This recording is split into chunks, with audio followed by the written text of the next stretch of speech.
प्रश्न। बुद्ध कहते हैं वासना दुष्पूर है। उपनिषद कहते हैं जिन्होंने भोगा उन्होंने ही त्यागा।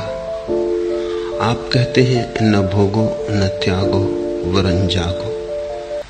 कृपया इन तीनों का अंतर संबंध स्पष्ट करें। अंतर संबंध बिल्कुल स्पष्ट है। बुद्ध कहते हैं वासना दुष्पूर है। बुद्ध वासना का स्वभाव कह रहे हैं। कोई कितना ही भरना चाहे भर न पाएगा। इसलिए नहीं कि भरने की सामर्थ्य कम थी। भरने की सामर्थ्य कितनी ही हो तो भी न भर पाएगा। ऐसे ही जैसे पैंदी टूटे हुए बर्तन में कोई पानी भरता हो, इससे कोई सामर्थ्य का सवाल नहीं। पैंदी ही नहीं है तो बर्तन दुष्पूर है। न सामर्थ्य का सवाल है, न सुविधा का, न संपन्नता का। गरीब की इच्छाएं भी अधूरी रह जाती हैं, अमीर की भी। दरिद्र की इच्छाएं भी अधूरी रह जाती हैं, सम्राटों की भी। सिकंदर भी उतने ही खाली हाथ मरता है जितना राह का भिखारी। दोनों के हाथ खाली होते हैं क्योंकि वासना दुष्पूर है। बुद्ध सिर्फ वासना का स्वभाव कह रहे हैं। उपनिषद कहते हैं जिन्होंने भोगा उन्होंने ही त्यागा। अब जो भोगेंगे वही वासना का स्वभाव समझ पाएंगे, दूसरे तो समझेंगे भी कैसे। वासना से दूर दूर खड़े रहे, डरे रहे, भयभीत रहे, वासना में कभी उतरे ही नहीं। कभी वासना के उस पात्र को गौर से देखा नहीं, हाथ में न लिया जिसमें पैंदी नहीं, तो वासना का स्वभाव कैसे समझोगे। वासना के स्वभाव के लिए वासना में उतरने के अतिरिक्त और कोई उपाय नहीं।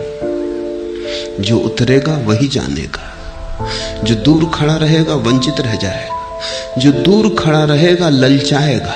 उसे पात्र तो दिखाई पड़ेगा, वो जो पैंदी नहीं है वो दिखाई ना पड़ेगी। और दूसरे के पात्रों में उसे ये भ्रांति रहेगी कि कौन जाने भर ही गए हो।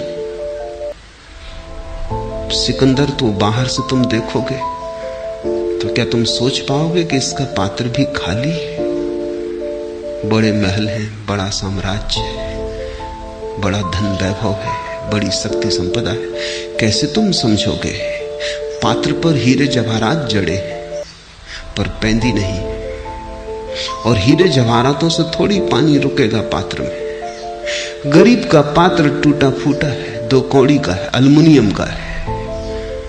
सिकंदर का पात्र स्वर्ण का है, हीरे जवाहरात जड़े, पर दोनों का स्वभाव एक सा है। दोनों में पैंदी नहीं। दूर से तो पात्र दिखाई पड़ेगा, पास से ही देखना पड़ेगा, निरीक्षण भर आंख करना पड़ेगा, उतरना पड़ेगा, जीना पड़ेगा।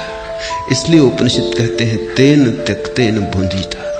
जिन्होंने भोगा उन्होंने ही त्यागा। बुद्ध कहते हैं वासना का स्वभाव।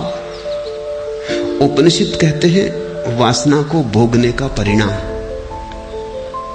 जिन्होंने भोगा उन्होंने ही त्यागा। मैं कहता हूं न भोगो न त्यागो वरन जागो, क्योंकि भोगा तो बहुत ने, लेकिन उपनिषद का कोई इक्का दुक्का ऋषि जान पाया तेन त्यक्तेन भुंजीता।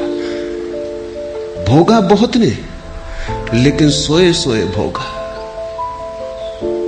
सोए सोए भोगोगे तो भी नहीं जान पाओगे। आंख बंद हो तो पात्र को भरते रहोगे, पैंदी का पता ही ना चलेगा। मुल्ला नसरुद्दीन के जीवन में बड़ी प्राचीन घटना। एक युवक उसके पास आया और उस युवक ने कहा बड़े दूर से आया हूं, सुन के खबर, सुगंध की चर्चा सुन के आया हूं। बहुत गुरुओं के पास रहा, कुछ पा न सका, हताश होने के करीब था।